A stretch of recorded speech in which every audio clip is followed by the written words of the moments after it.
A era digital transformou nossas vidas de maneiras que jamais imaginamos, desde avanços na ciência até mudanças sociais e culturais profundas. A computação e suas tecnologias associadas moldaram o século XXI. Mas ao mesmo tempo que a tecnologia abre novas possibilidades, ela também nos desafia com questões éticas de privacidade e inclusão digital. Vamos explorar como essas mudanças afetam a sociedade, o trabalho, a educação e muito mais.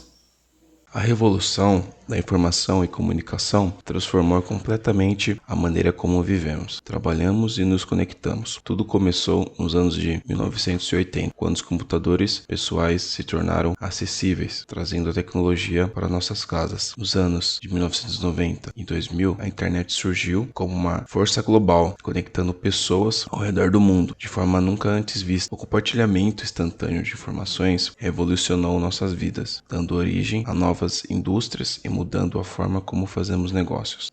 Hoje, o e-commerce, liderado por gigantes como a Amazon, reformulou o varejo, enquanto as redes sociais, como Facebook e Instagram, transformaram nossas interações e a forma como nos expressamos. Ferramentas digitais como o ERP e CRM elevaram a gestão empresarial a um novo patamar de eficiência, mas com grandes avanços vem grandes desafios. A inclusão digital e a segurança de dados são questões urgentes, enquanto a inovação continua a avançar com a promessa da inteligência artificial e da internet das coisas, criando um futuro ainda mais conectado e inteligente. Estamos no centro de uma formação contínua que promete redefinir nosso mundo de maneiras que ainda não estamos apenas começando a entender. A expansão global do comércio eletrônico nunca foi tão rápida, impulsionada pela pandemia do Covid-19. O distanciamento social acelerou as compras online, criando uma nova realidade. Gigantes como Amazon e Alibaba continuam a dominar, mas o cenário agora conta com uma onda crescente de pequenas e médias empresas que estão aproveitando plataformas como Shopify e Mercado Livre para entrar no jogo. A economia digital também está testemunhando o surgimento de novos modelos de negócios, como as startups de economia compartilhada, como Uber e Airbnb, plataformas de streaming, como Netflix e Spotify. Todos esses negócios operam em plataformas escaláveis e disruptivas, que estão redefinindo mercados e ampliando o acesso. Enquanto isso, a automação com inteligência artificial, machine learning e robótica está revolucionando indústrias ao melhorar a eficiência de fábricas automatizadas a chatbots, passando pela análise de dados para otimizar cadeias de suprimentos. O impacto dessas tecnologias está em todos os setores. Essa transformação digital está remodelando tanto os negócios quanto os padrões de consumo globalmente. As empresas agora priorizam a análise de dados avançada e a segurança cibernética para se manterem competitivas e protegerem informações valiosas. O mundo da educação e da saúde também foi profundamente impactado, com rápida expansão do ensino online e o crescimento da telemedicina. A tecnologia blockchain está emergindo com força, trazendo inovação em contratos inteligentes, transparência em cadeias de suprimentos e até mesmo em votações eletrônicas. Estamos vivendo uma era de mudanças profundas, onde a transformação digital está construindo o futuro das economias e sociedades ao redor do mundo.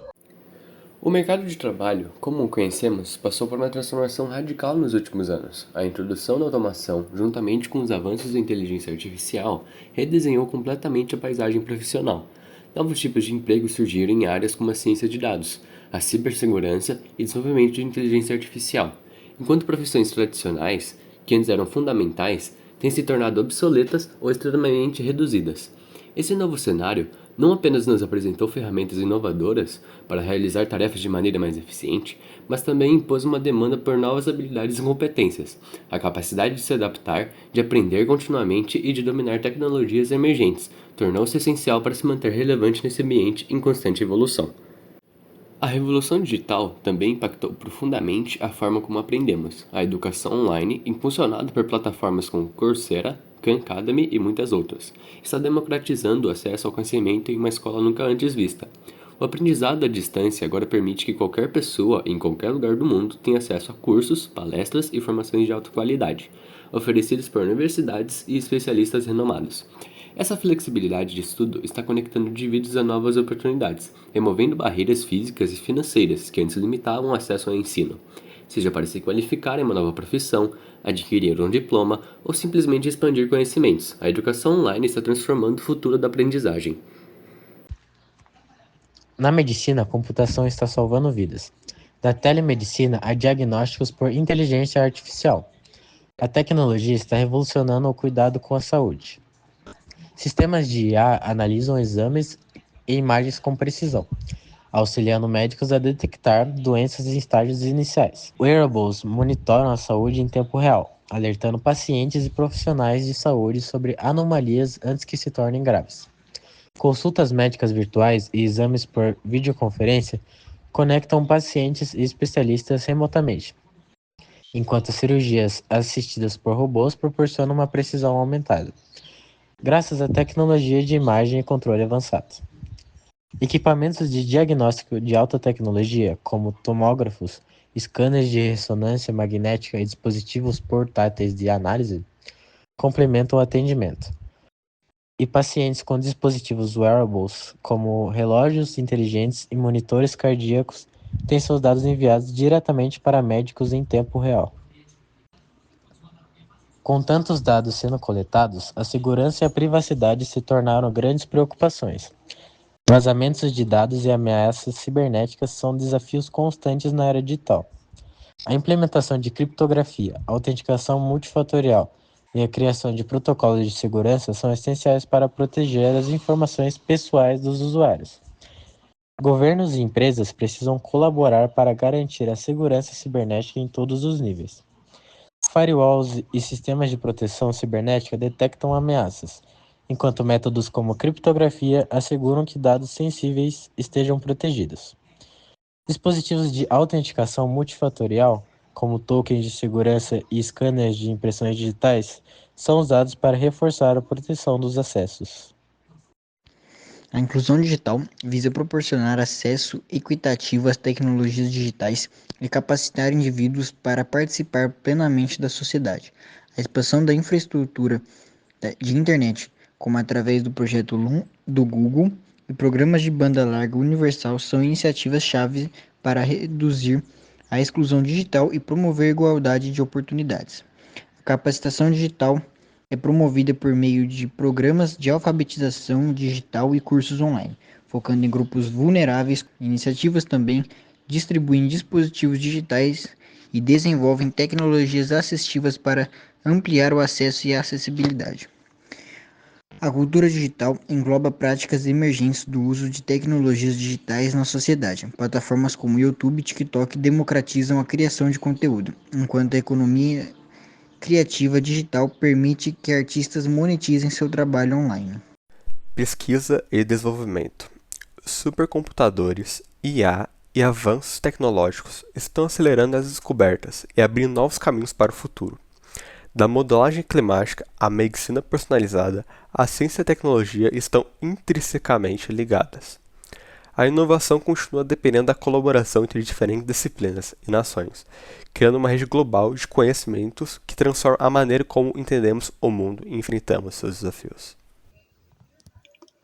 O avanço da computação tem um enorme impacto significativo no meio ambiente, tanto positivo quanto negativo. Por um lado, o uso de data centers e a rápida obsolescência de dispositivos eletrônicos aumenta o consumo de energia e geram grandes quantidades de lixo eletrônico, que podem contaminar o solo e a água. Além disso, a mineração de criptomoedas consome diversos recursos, muitas vezes provenientes de fontes não renováveis, agravando os problemas ambientais. No entanto, a computação também oferece excelentes soluções, como o uso da tecnologia para melhorar o consumo energético, como, por exemplo, o monitoramento ambiental em tempo real e a promoção de uma economia circular, que incentiva a reutilização e reciclagem de materiais. O desafio está em equilibrar esses efeitos, usando a tecnologia de forma sustentável para a diminuição de seus impactos negativos, enquanto aproveitamos seus benefícios para mantermos a prevenção do meio ambiente. À medida que continuamos a nos mover em direção a um futuro digital, é essencial equilibrar o processo com a responsabilidade. A inclusão digital, a ética e a inteligência artificial e a sustentabilidade precisam ser prioridades para garantir que as tecnologias melhorem nossas vidas sem comprometer nosso futuro. Olá, Sejam bem-vindos. Nessa parte do vídeo iremos comentar sobre a internet e suas vertentes, abordando desde o início de sua criação até o impacto que ela teve dentro da sociedade como um todo e no cotidiano do ser humano. Como sabemos, atualmente estamos vivendo na era digital. Com o avanço tecnológico, nós estamos mudando o mundo, isso é um fato. E essa mudança consiste tanto economicamente como historicamente. Todos sabemos que a era tecnológica começa com a invenção dos primeiros computadores. E com o passar do tempo, muitas das tecnologias que hoje para nós é comum foram sendo criadas, como por exemplo a internet. Para darmos início, vamos comentar sobre o surgimento da internet. Isso foi durante a Guerra Fria, na década de 1960, quando, durante as disputas tecnológicas intensas e a corrida espacial entre os membros da Rússia e dos Estados Unidos, o governo norte-americano começou a desenvolver o projeto que mais tarde viria a contribuir com o surgimento da internet. O projeto. Que projeto? Esse tal projeto foi iniciado na Unidade de Defesa Americana, a qual hoje conhecemos por DARPA, a Defense Advanced Research Projects Agency, e que, por meio de pesquisas teóricas e militares, essa unidade cria uma rede de comunicação, a qual permitiu que o envio de informações e dados importantes fosse possível. Eles desenvolveram esse projeto com o intuito de colocá-lo em pontos estratégicos, como conectar instalações de pesquisas e militares como o Pentágono, que, para quem não sabe, é a sede do Departamento de Defesa estadunidense. Pelo fato de estarem no meio de uma guerra tecnológica, onde na época a informação e tecnologia era de extrema importância. Mas afinal, quem criou esse projeto? Os nomes Robert Taylor e Lawrence Roberts foram de extrema importância na condução desse projeto, além de inúmeros cientistas que inicialmente deram o nome para esse projeto revolucionário de ARPANET. Mas só na década seguinte, em 1969, que ele viria a ser inaugurado. Além disso, houveram muitas complicações na inauguração desse projeto, principalmente pela falta de computadores, os quais na época somente havia 4 nos Estados Unidos inteiro, que eram capazes de suportar o envio desses dados por essa rede. Assim, mesmo a quantidade limitada de computadores, a mensagem foi enviada a partir de um computador localizado na Universidade da Califórnia, a UCLA, para um outro computador que estava no Instituto de Pesquisa Stanford, a SRI, que também se localizava na Califórnia. Apesar de toda essa confusão e complicações na hora de enviar as informações, surge uma dúvida. Qual foi a mensagem enviada que foi tão importante assim? Bom, essa mensagem não era muito longa, como muitos poderiam pensar, mas seria bem curta. Era login. Entretanto, durante esse processo, o computador de Stanford travou e ele só recebeu somente um G. Mas eles não desistiram. Eles enviaram a mensagem mais uma vez e dessa vez sim, deu certo. Assim, estabelecendo uma conexão permanente entre a UCLA e a SRI. Assim, após a popularidade, essa rede proporcionou que seu uso se expandisse para outras áreas, como para fins privados e comerciais, inicialmente. Entretanto, só veio a chegar ao Brasil na década de 1988, que ocorreu por meio de conexão entre o computador da Universidade Federal do Rio de Janeiro e a Universidade de Maryland. E mesmo assim, a popularidade e ramificações pelo mundo, a internet só veio a se tornar pública nas décadas de 1994 e 1995. Como dito anteriormente, a chegada da internet no Brasil chegou em 1988. Além daquela conexão da Universidade Federal do Rio de Janeiro com a de Maryland, no mesmo ano, a FAESB, Fundação de Amparo à Pesquisa do Estado de São Paulo, também estabeleceu uma conexão com a internet. Desse modo, foi fundado um provedor, no qual permitia que os centros de pesquisa de universidade pudessem ter um acesso regular à internet. O nome desse tal provedor era Altenex. Assim, nos próximos anos, com o aumento da sua popularidade e seu acesso, que antes era restrito, começaram a ocorrer diversas convenções e eventos com a internet, além do principal, a expansão dela pelo país, como em 1994, onde a Embratel iniciou um serviço experimental, contendo a participação de 5.000 pessoas, mas logo perdeu o direito exclusivo devido à decisão do ministro das Comunicações Sérgio Mota. Em 1994 e 1995 foi quando a internet foi disponibilizada para o público para fins comerciais. Em 1996, o Jornal do Brasil foi o primeiro jornal a lançar um site na internet, seguido pelos grupos do UOL, Terra. Além disso, Gilberto Gil foi um dos primeiros artistas a lançar músicas na web. A música que ele lançou carregava o título de Pela Internet. Em 1997, o resultado das eleições foi divulgado na internet pela primeira vez, além que a Receita Federal começou a aceitar declarações de imposto de renda de forma online. Em 2004, o Orkut foi lançado, tornando o Brasil um dos países com mais usuários nessa rede social.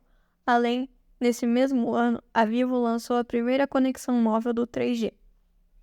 Assim como todos esses eventos, em 2005, o segundo Ibope, 11 milhões de brasileiros tinham acesso regular à internet em suas casas, com um consumo de aproximadamente 15 horas. E para finalizarmos, em 2014, um marco civil estabelecido na Lei 12.965, que define princípios, garantias, direitos e deveres para o uso da internet no Brasil.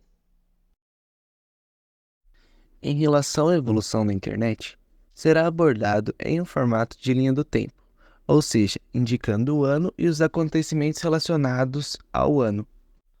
1969 – lançamento da ARPANET. Precursora da internet, a ARPANET foi a primeira rede operacional de computadores a utilizar o protocolo TCP/IP, considerada precursor direito da internet moderna. 1983 – a adoção do protocolo TCP/IP como padrão, dividindo a ARPANET em uma internet. O TCP estabeleceu o conjunto de regras e procedimentos para a comunicação entre dispositivos e redes distintas.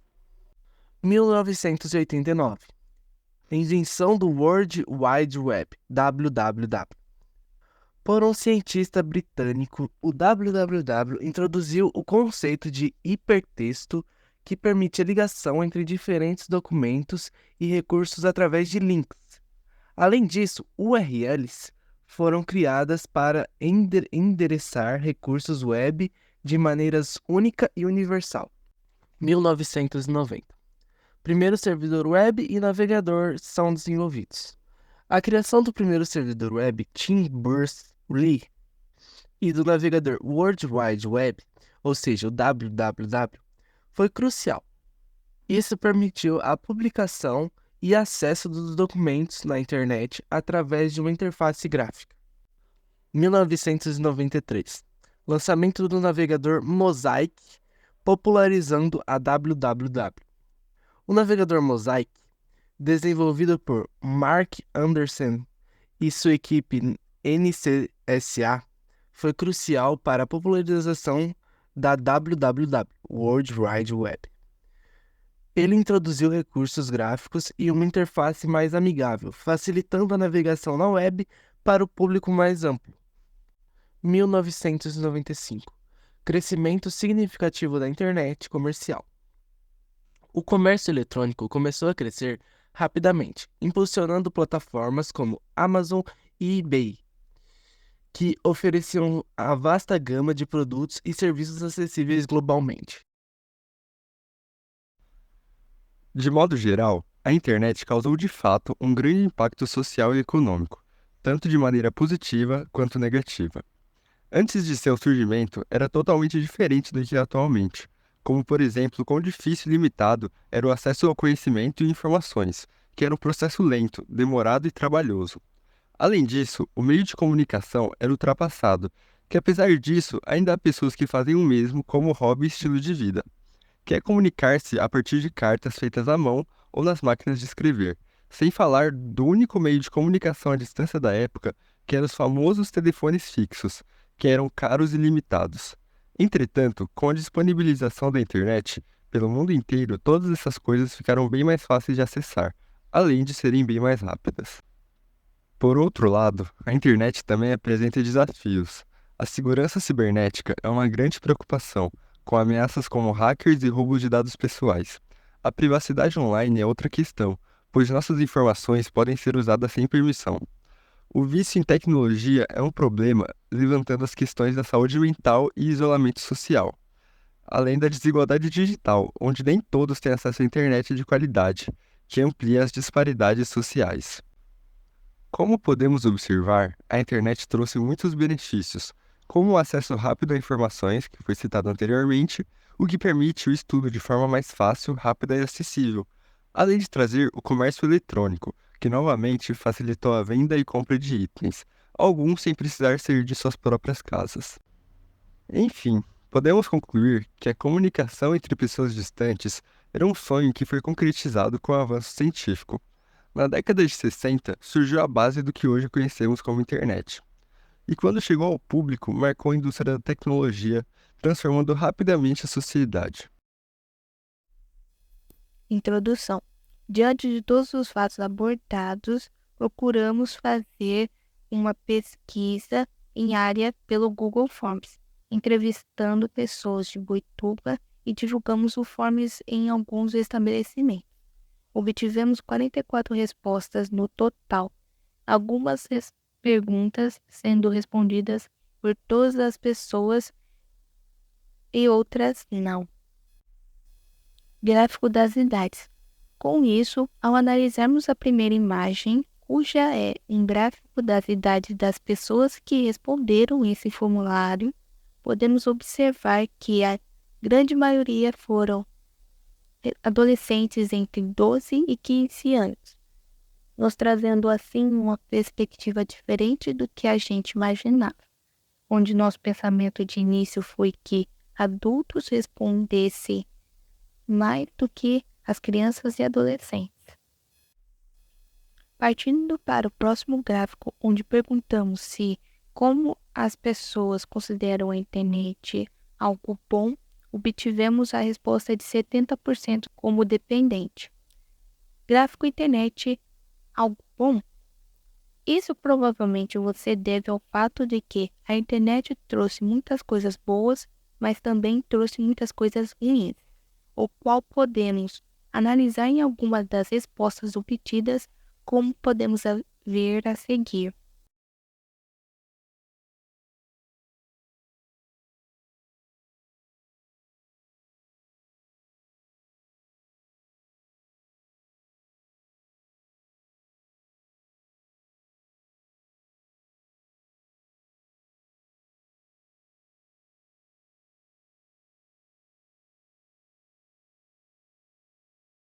Mostrar as respostas e opinião e perspectiva de outras pessoas nos traz não só uma comprovação de fatos, como uma oportunidade de refletirmos.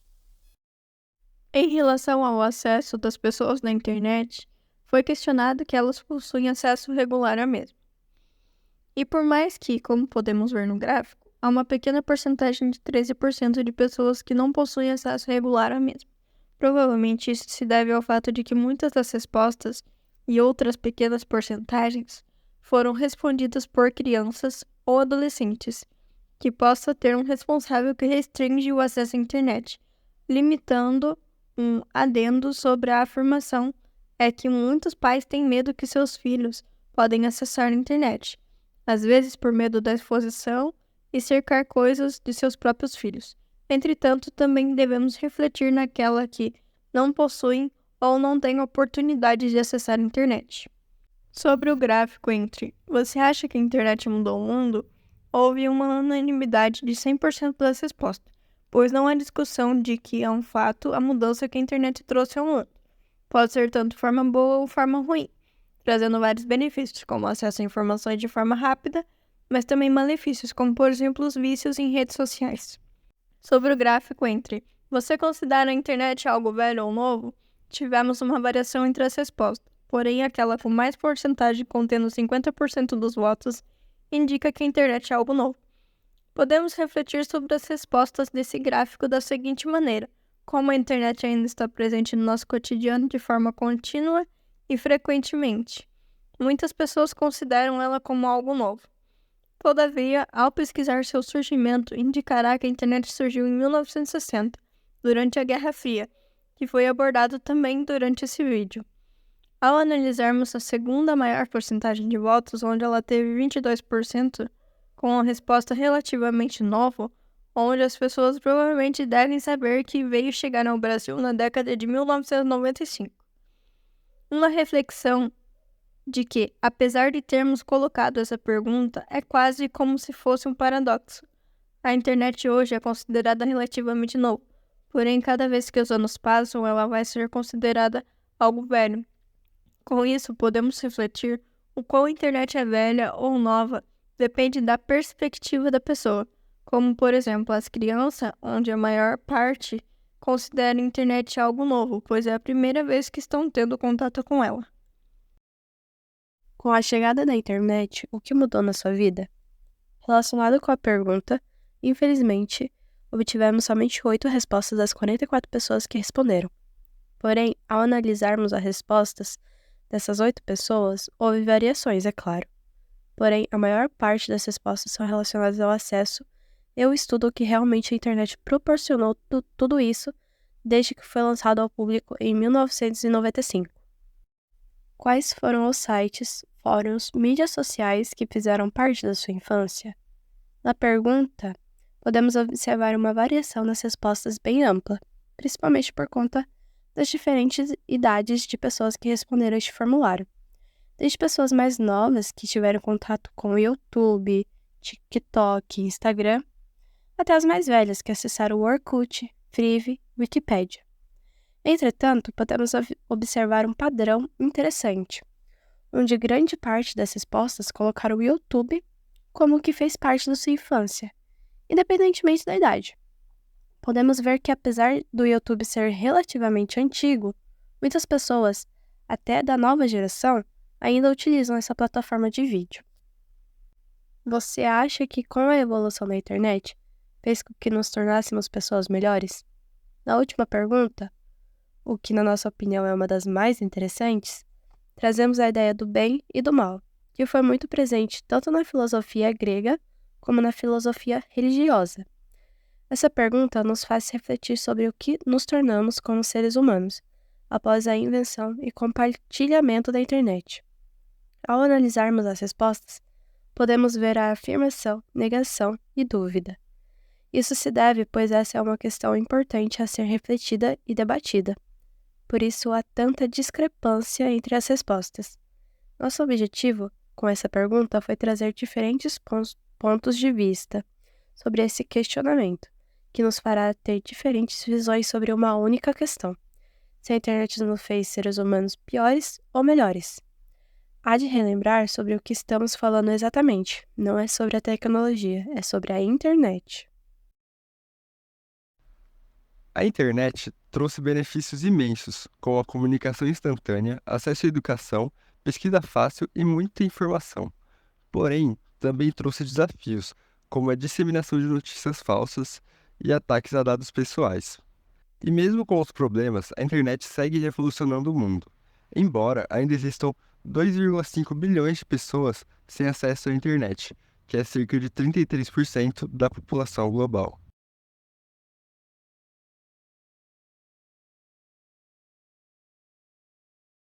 A internet já faz parte do cotidiano de milhões de crianças ao redor do mundo. Mas qual é o impacto dessa exposição na infância? Hoje vamos explorar como a internet está moldando o comportamento das crianças, tanto de forma positiva quanto negativa, e abordar alguns riscos sérios, como a exposição à pedofilia. Por um lado, a internet oferece muitos benefícios. Crianças podem acessar uma imensa quantidade de informações e conteúdos educativos, expandindo seus conhecimentos e desenvolvendo habilidades importantes para o futuro. Ferramentas online permitem que elas explorem a criatividade, aprendam novas línguas e se conectem com o mundo ao seu redor. No entanto, o uso excessivo pode ter efeitos negativos. Crianças podem acabar se isolando, preferindo interações online a contato humano.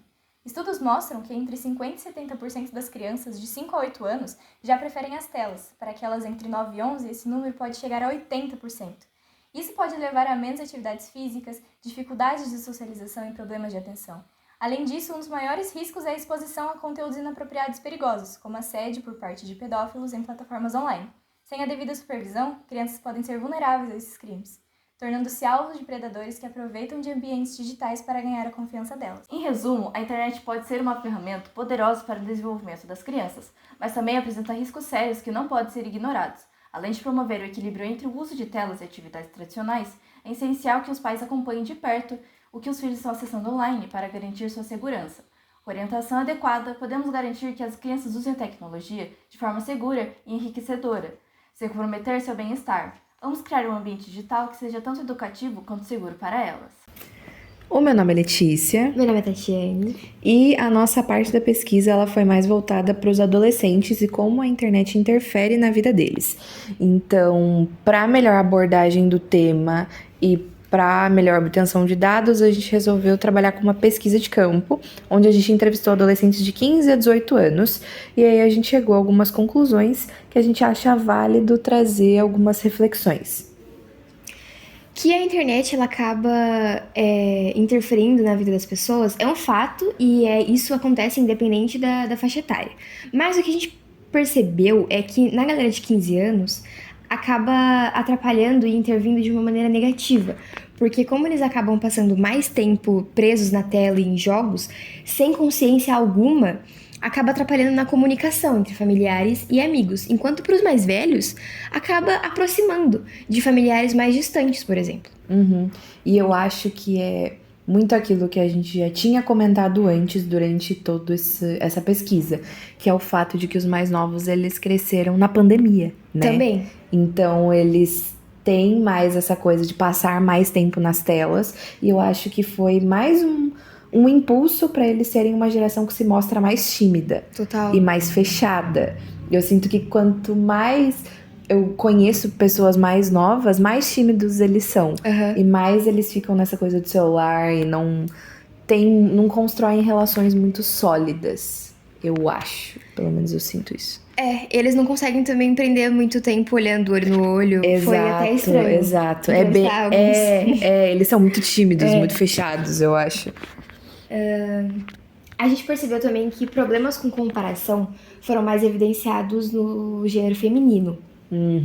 Independente de faixa etária, foram todas as meninas responderam que se sentem inferior a outras pessoas, principalmente no Instagram. Eu acho que isso daí já é uma coisa muito estrutural, né, que a gente tem desde pequena, e quanto mais você cresce com isso, quanto mais você usa as redes sociais, mais isso acaba sendo enraizado. E eu acho que isso, assim, a gente entrevistou vários tipos de meninas e todas elas se sentem assim. Enquanto os meninos, a galera mais nova, a faixa etária de 15 anos dos meninos, também mencionaram que se sentem comparados, entram em comparação, mas conforme eles iam crescendo, a galera mais velha também se sentem, entram em comparação, mas é mais com o estilo. Então, assim, eles acabam tendo mais eles se espelham apenas. Eles têm uma influência maior, vamos dizer assim, em estilo. Então, os meninos se preocupam muito com isso. E é uma coisa visível também, se você parar pra prestar atenção, todos eles se vestem igual. Ou pelo menos é na mesma linha ali de estilo mesmo, Não que a gente não faça isso também. Sim, mas eu sinto que eles são mais parecidos. Enquanto as meninas já é comparação mesmo. Eu me sinto feia perto dela. E vai muito dessa coisa, de blogueira querer ter a vida perfeita e tá sempre maquiada e tá sempre, enfim. E a gente sabe que não é bem assim, né? Não é nada. Não é nada assim. E a gente também se compara mais com o corpo em si, né? Os moleques já vão mais pela roupa mesmo. Camiseta legal, vou comprar uma igual. A gente não tem como comprar um corpo igual. Exatamente. É mais difícil. Corpo, ou eu sei que tem muita menina que se compara, a pele, o rosto, o cabelo, tudo. Coisas que não tem como comprar tão fácil, assim. A gente pode até querer imitar, mas nunca vai ficar igual. Porque, né, enfim. Eu acabei anotando do celular, então eu vou virar ele pra mim para poder olhar.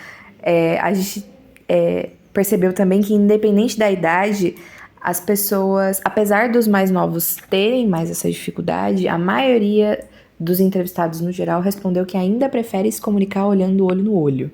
que ainda prefere conversar pessoalmente. E alguns responderam uma coisa que você pontuou, que é muito legal, eles gostam desse calor humano. Sim. E eu sinto que isso é muito cultural. Isso é muito latino-americano. Então, É muita gente. é muita gente. O brasileiro gosta muito de comunicar olhando no olho. A gente gosta de estar sempre junto. E essa coisa do calor. Então, eu acho que isso talvez seja cultural. Nosso. Eu fico feliz que esse calor humano não tenha se perdido, principalmente depois da pandemia. Por mais que tenha esfriado, ele ainda existe. Sim. Tem uma chaminha Sim. no coração de todo mundo, Sim. até dos mais tímidos. Sim, e eu acho que é uma coisa que eu espero, pelo menos, que não vai se perder ao longo dos Eu anos. acredito Por que ser não. muito Brasil. É muito enraizado, gente, não tem como. É muito latino isso, tipo, de querer conversar no olho, olhando no olho, e enfim, eu acho que é muito nosso isso daí. A gente colocou também que todas as idades, eles mencionam, continuando nessa mesma linha de raciocínio, eles acham que por mensagem a gente não percebe como a pessoa tá se sentindo. Eu tenho muito esse problema também. Tipo, se a pessoa me manda uma mensagem, eu não sei se o tom de voz dela ela foi mal educada, se ela foi irônica, se ela tá bem, se ela não tá. Então eu ainda prefiro conversar pessoalmente, porque eu vejo as expressões que a pessoa tá fazendo. Isso que eu ia comentar. O tom de voz. Existem coisas que apenas não tem como serem ditas. Tipo, você tem que ver aqui. Você consegue ler a pessoa pela expressão que ela faz. E às vezes ela não consegue se expressar tão bem por mensagem. Quanto uma simples levantada de sobrancelha que ela faz.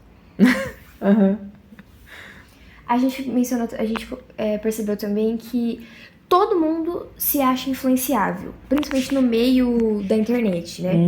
Mas é bom também, eu gostei de saber que eles têm essa consciência de que a internet é perigosa e ela precisa ser lidada com uma certa consciência. E que quanto mais velhos eles percebem que isso não é real. E que entra na próxima coisa que eu analisei, já entra num ponto que eu ia levantar. Que quanto mais velhos eles ficam, eles percebem que esse mundo é falso.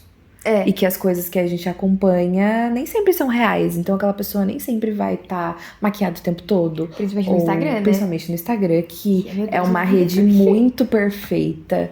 E que às vezes a vida que a pessoa leva não é daquele jeito. Então, tem muita gente que pega a foto do Pinterest, por exemplo, pra postar nos stories. Nossa! Tem muita gente que faz isso. E você vai percebendo isso conforme você vai ficando mais velho. Você olha aquela foto e já fala, gente... Falso. Não é possível que a pessoa tenha postado isso. Ou, dá pra ver que a pessoa só se maquiou pra tirar aquela foto. Ou, enfim, postou uma foto de um lugar que ela não tá... Eu acho que isso... Mas é muito da percepção de idade. Os mais novos ainda são um pouquinho mais ingênuos. Nessa parte, pelo menos eu sinto. Mas eu acho que a gente não deve resumir apenas em foto. Dá pra gente levar também pra opiniões, por exemplo. Tem uma galera que só vai no efeito manada. Tipo, tal pessoa falou que isso aqui é verdade. Logo é verdade. Muita gente é assim. Ou não expõe a própria opinião por medo. Também. Às vezes a sua opinião é uma opinião certa, não necessariamente preconceituosa. Tem mas muita gente válida, que não... É válida e tem que ser levada em consideração. Exato. Mas aí você não expõe, porque a maioria das pessoas tá indo pro lado contrário. Então logo não vou falar nada. Eu confesso que eu sou esse tipo de pessoa. Quando eu percebo que a maioria tá contra o que eu tô pensando, eu prefiro não comentar. Então. Eu fico... Porque eu sei que, se alguém responder o meu comentário ou retweetar o que eu falei, eu vou ter preguiça de continuar. Então eu só também... Eu sou esse tipo de pessoa também. Então eu não continuo. A maioria das pessoas, continuando naquela coisa de prefere conversar olhando no olho, teve muita gente, eu arrisco dizer que 2 pessoas disseram que não. Eles ainda fazem refeições à mesa, junto dos familiares. E, de novo, eu bato na tecla, eu acho que isso é muito cultural. Total! Isso é muito coisa de Brasil. Muito. Tipo, tem que sentar na mesa e tem que conversar e mesmo que você esteja brigado ou mesmo que não tenha assunto, alguém vai fazer uma piada sem graça. E todo mundo vai rir. E todo mundo vai rir. Alguém vai entrar em algum assunto, seja de alguma coisa que viu no jornal ou, sei lá, tá chovendo. Alguma coisa aconteceu no dia, sei lá, e vi fulano. A gente sempre tem essa coisa. E eles responderam uma coisa que eu achei interessante que eles falavam assim, é tradição de família, não posso quebrar. É. Então eu também acho que é uma coisa da geração mais velha, de querer ainda manter essa coisa de pelo menos uma vez no dia a gente vai se olhar e vai conversar. Eles também acham meio falta de respeito, né? Tipo, sentar com o celular à mesa, enfim. Fico feliz. Sim. Eu sei que na minha família, por exemplo, a gente não tem costume de almoçar à mesa. Comer na mesa. Talvez café da tarde, quando todo mundo chega de trabalho, escola, enfim. Mas a gente tem mais costume de comer no sofá assistindo alguma coisa, mas a gente ainda tá junto. Então, tipo, teve umas 2 pessoas que responderam que não fazem refeições juntas. Isso Eu senti um pouco de tristeza no olhar dessas pessoas. Eu fiquei mal por elas. Eu também. Acho que elas sentem falta. Sim. Porque é nosso. É nosso. Mesmo que você nunca tenha vivenciado, é nosso. você sente falta. Eu não gosto de almoçar sozinha, fazer nenhuma refeição também. sozinha. Então, eu gosto que pelo menos na escola, por exemplo, a gente almoça todo mundo junto já. Já é uma coisa que eu prefiro. Lá em casa a gente também não tem isso, tipo, não é obrigatório, ninguém briga comigo se eu não almoço com eles, mas a gente prefere, a gente gosta de sentar ali na mesa mesmo. Mesmo que eu esteja mexendo no celular, a minha mãe também, ou qualquer outra pessoa também, a gente tem que estar juntos.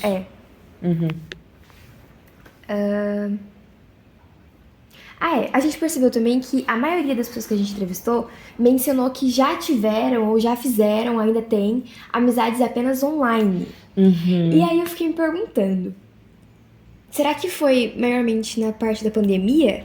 Ou eles têm isso até hoje, né? Então, eu acho que teve um impulso na pandemia. Porque eu sei que foi através de jogos online. Sim, eles comentaram isso. Eu acho que teve esse impulso porque você mesma chegou a comentar que eram jogos na época em que tinha, por exemplo, tinha muito chat de conversa. Sim, nossa. Tinha muita live na Twitch. Então eu acho que as pessoas, querendo ou não, faziam amizades ali. E eu lembro até de uma menina que ela chegou a comentar que ela fez amizade com meninas de Minas Gerais. Foi. Porque ela jogava Free Fire, né? Foi. E aí eu sei que teve muita gente assim. Eu acho que nunca cheguei a fazer uma amizade. Eu já conversei com pessoas, mas amizade mesmo nunca. Eu também nunca fiz amizade. Porque eu não gostava. Eu não gosto. É uma coisa minha. Eu nunca gostei. Tá bom, quer jogar junto? Vamos. Mas assim, era só pra jogo. Tipo, eu conversava com ela pelo jogo, nunca cheguei a passar meu número, nem nada do tipo. Eu não jogo.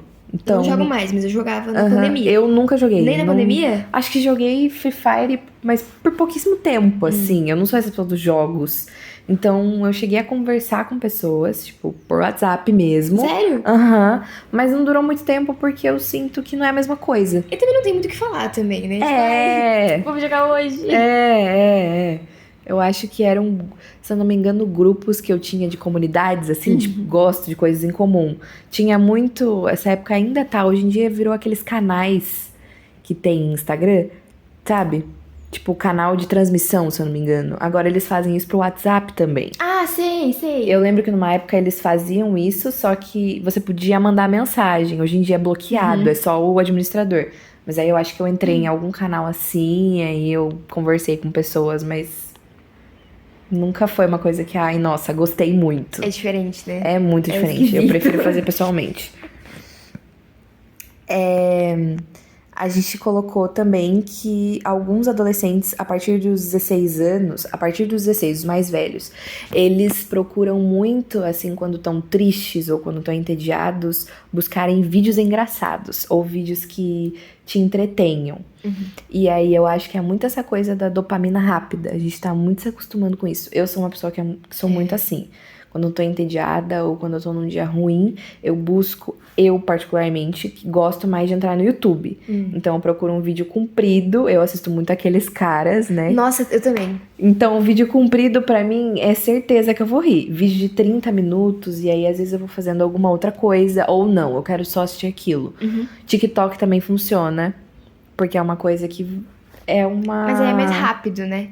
Mas é um algoritmo infinito. A hora que você vai ver, você passou 5 horas na plataforma. Eu fico até assustada. Então, é uma coisa que eu também faço muito. Mas que eu não tinha pensado nessa possibilidade de resposta quando a gente elaborou a pergunta. Eu também não. Mas muita gente respondeu que eles buscam vídeo de humor ou alguma coisa pra distrair, que essa coisa do entretenimento ainda é muito forte. para eles, para os mais velhos. Os mais novos, eles responderam muito que eles usam a internet para jogar. O que também não deixa de ser um entretenimento. Sim, sim. Mas eles não foram pra esse lado do tipo, eu gosto dessa dopamina rápida, que eu sei que é uma coisa que vai me influenciar.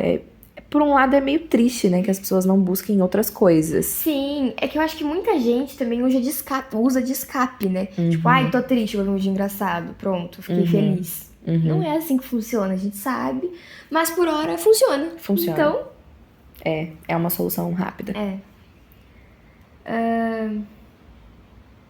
Voltando nesse assunto, a gente percebeu que, como eu já mencionei anteriormente, a galera de 15 foca mais em jogos.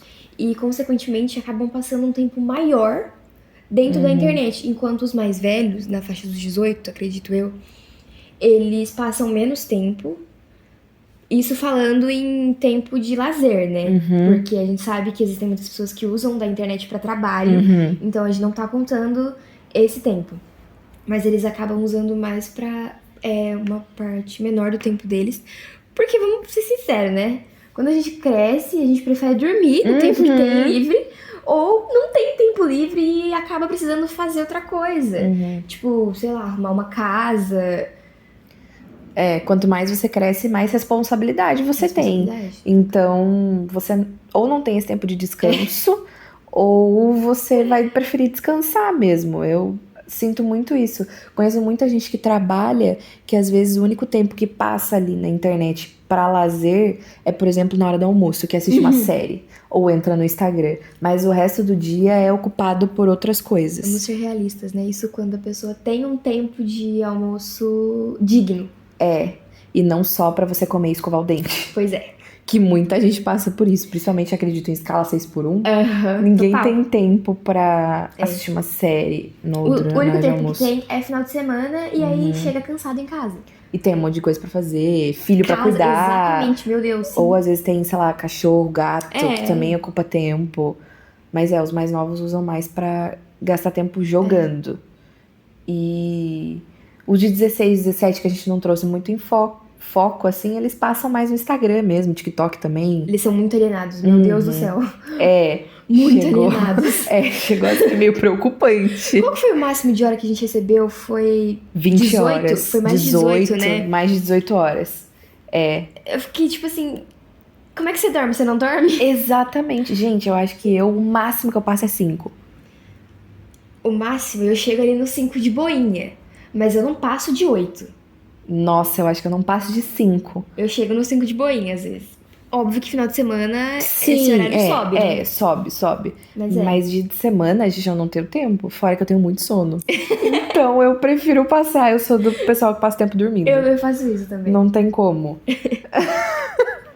Enfim, foram alguns dados que a gente trouxe para analisar, mas porcentagens mais específicas a gente trouxe tudo na nossa documentação da pesquisa, mas a gente achou interessante trazer esses pontos a serem levantados e para a gente entender do quanto isso interfere na vida dos adolescentes, como isso pode ser perigoso em muitos quesitos, seja de afastar essas relações mais pessoais ou até mesmo de você acabar perdendo muito tempo do seu dia, se tornando mais alienado, tendo muito mais influência, problemas na autoestima. Vivendo de uma maneira infeliz. A vida já não é fácil, mas ela não é tão complicada quanto tá sendo. Sim, e quanto mais você presta atenção nas coisas que você vê na internet, eu acho que isso piora ainda mais.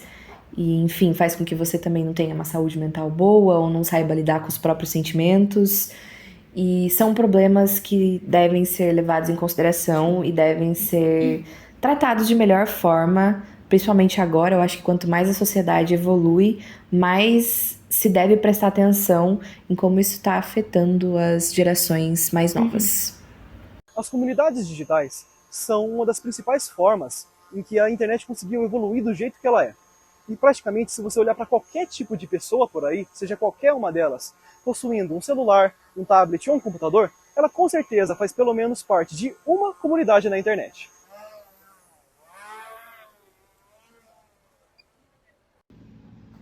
As comunidades online transformaram a forma como nos conectamos e interagimos. Elas permitem que pessoas com interesses em comum se reúnam, troquem informações e se apoiem mutuamente. Comunidades na internet são grupos de indivíduos com interesses compartilhados, presentes em fóruns, redes sociais e jogos online. Além de facilitar a interação, elas moldam comportamentos e reforçam identidades.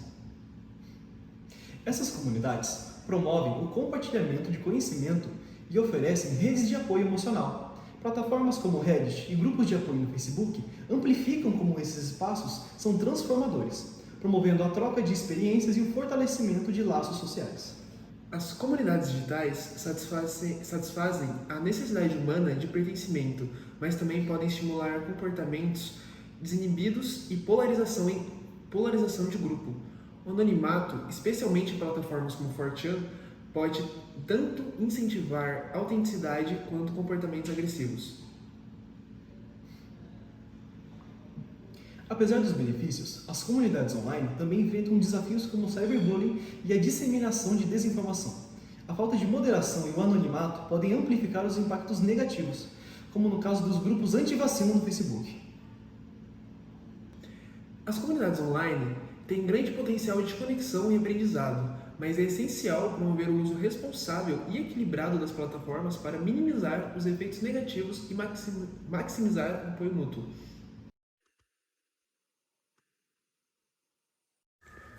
Olá a todos!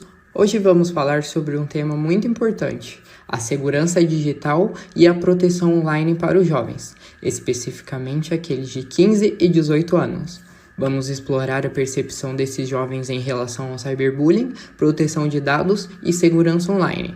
Então, vamos começar! Vivendo em um mundo digital, onde questões como cyberbullying e a proteção de dados pessoais estão se tornando cada vez mais relevantes, este estudo que realizamos busca entender como os jovens lidam com esses desafios e riscos associados à vida online. Com o aumento do uso das redes sociais, é fundamental saber como esses jovens se sentem e como eles percebem a segurança online. Para realizar estes estudos, aplicamos uma pesquisa com 10 jovens entre 15 e 18 anos. O questionário incluiu perguntas de múltipla escolha e dissertativas, abordando temas como cyberbullying, proteção de dados e seguranças em compra online. Analisamos qualitativamente as respostas para identificar as principais preocupações e sugestões destes jovens em relação à segurança online. Vamos começar falando sobre o cyberbullying. Esse é um problema crescente, especialmente entre os jovens. Nossa pesquisa relevou que 6 dos 10 jovens entrevistados acreditam que a melhor forma de prevenir o cyberbullying é aplicar punições mais severas aos agressores. Além disso, 3 jovens ressaltaram a importância de aprender a se comportar na internet. Isso mostra que as escolas, os pais e as plataformas online têm um papel fundamental na prevenção desse tipo de assédio, adotando medidas educativas e de suporte. Lembre-se, já existem leis específicas para combater o cyberbullying e proteger os jovens. Agora vamos falar sobre a proteção de dados pessoais. Proteger os dados é essencial para evitar os abusos, como fraude e roubos. Descobrimos que 5 dos jovens sempre se preocupam com a segurança de seus dados, enquanto 2 frequentemente têm essa preocupação. É alarmante saber que 3 participantes demonstram menos preocupação. Aqui, boas práticas, como o uso de senhas fortes e autenticação de 2 etapas, são recomendadas. Vale lembrar que LGPD no uso do Brasil e o GDPR na Europa ajudam a regulamentar a coleta e uso de dados pessoais, garantindo mais privacidade para os seus usuários. Na pesquisa, 8 jovens afirmaram que são orientados pelos pais sobre o que é seguro na internet. Um deles é monitorado diretamente e um disse que não usa nenhuma medida de proteção. Para proteger as crianças e adolescentes, os pais podem utilizar ferramentas de controle parental e educá-los sobre os perigos da internet. Existem também leis e recursos específicos para garantir a segurança dos menores, minimizando os riscos e exposições sobre conteúdos inadequados. Segurança em transações online. Ao realizar compras online, 6 dos entrevistados destacaram que a principal preocupação é verificar se o site é confiável.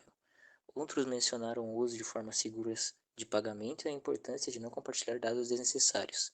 Aqui o crucial é verificar se o site possui certificado de segurança e considerar método de cartões virtuais ou PayPal para proteger informações financeiras e evitar fraudes. Segurança em ambientes corporativos.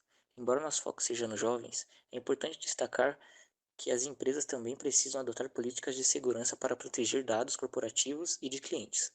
O trabalho remoto, por exemplo, exige medidas específicas, como o uso de VPNs e treinamentos regulares em segurança cibernética. Responsabilidade das plataformas online. As plataformas online têm um papel fundamental na proteção de seus usuários.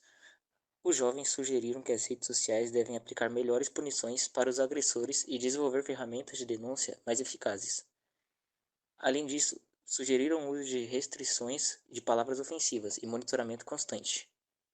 A conformidade com regulamentações de privacidade como o LGPD e o GDPR é crucial para garantir que as plataformas operem de forma segura e transparente. Em conclusão, esse estudo evidencia a necessidade de proteger os jovens no ambiente digital, focando em temas como cyberbullying, proteção de dados e segurança online. A maioria dos jovens defende punições mais rigorosas para o bullying online e reconhece a importância de práticas de segurança. A responsabilidade de criar um ambiente digital mais seguro deve ser compartilhada entre plataformas, educadores e responsáveis. Juntos podemos garantir o uso mais seguro e consciente da internet para os jovens. Obrigado por assistirem. Espero que tenham achado esse tema tão importante quanto nós.